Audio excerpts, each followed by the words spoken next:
প্রিয় দর্শক, আজ আপনাদের সাথে খুবই মজার একটি খাবারের রেসিপি শেয়ার করছি, আর সেটা হলো গরুর মাংসের কোরমা।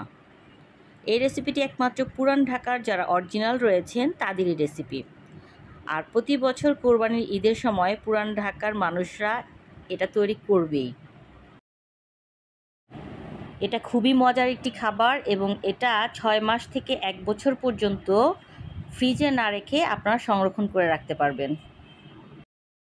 তাহলে চলুন দেখে নিই রেসিপিটি। গরুর মাংসের কোরমা। আমি এখানে অ্যাবাউট 6 কেজি মাংস নিয়েছি, হাড়সহ মাংস নিয়েছি আমি। এখন এই মাংসগুলিকে আমি ভালোভাবে সিদ্ধ করে পানি ঝরিয়ে নিয়েছি। আর এটা হচ্ছে গরুর চর্বি। এটা গরুর চর্বি দিয়েও করা যায়, আবার সয়াবিন তেল দিয়েও করা যায়। গরুর চর্বিগুলি আমি চুলায় বসিয়ে দিয়েছি, গরম হয়ে গেছে। এর মধ্যে আমি 6 কেজি মাংস দিয়ে দিচ্ছি। মাংসগুলি আমি আগেই সিদ্ধ করে ভালোভাবে ঝরিয়ে নিয়েছি। কোনোভাবে যেন এই মাংসতে পানি না থাকে, এটা অবশ্যই খেয়াল রাখতে হবে। পানি থাকলে এই গরুর মাংসের কোরমা আর হবে না, সেটা নষ্ট হয়ে যাবে। তো আমি ভালোভাবে সিদ্ধ করে পানি ঝরিয়ে এখন আমি সেই চর্বিতে দিয়ে দিয়েছি। এখন আমি দিয়ে দিব সব মশলা। এখন আমি দিয়ে দিচ্ছি 2 টেবিল চামচ আদা বাটা, 2 টেবিল চামচ রসুন বাটা এবং 1 টেবিল চামচ লবণ।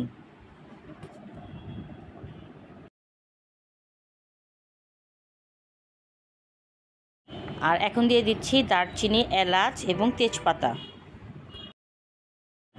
গরুর মাংসের কোরমাতে অনেক বেশি মশলার প্রয়োজন হয় না, তবুও এটা খেতে খুবই সুস্বাদু, খুবই মজার একটি রেসিপি। আপনারা অবশ্যই বাসায় ট্রাই করবেন এবং কমেন্টসে জানাবেন কেমন হয়েছে।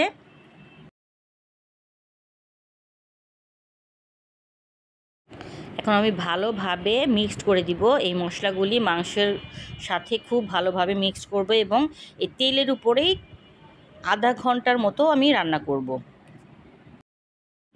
আমার গরুর মাংসের কোরমা একদম রেডি হয়ে গেছে।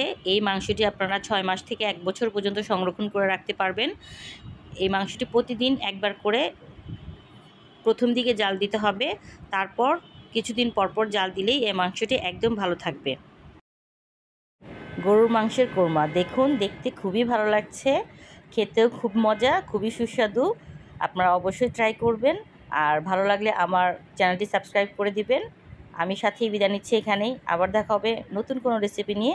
আল্লাহ হাফেজ।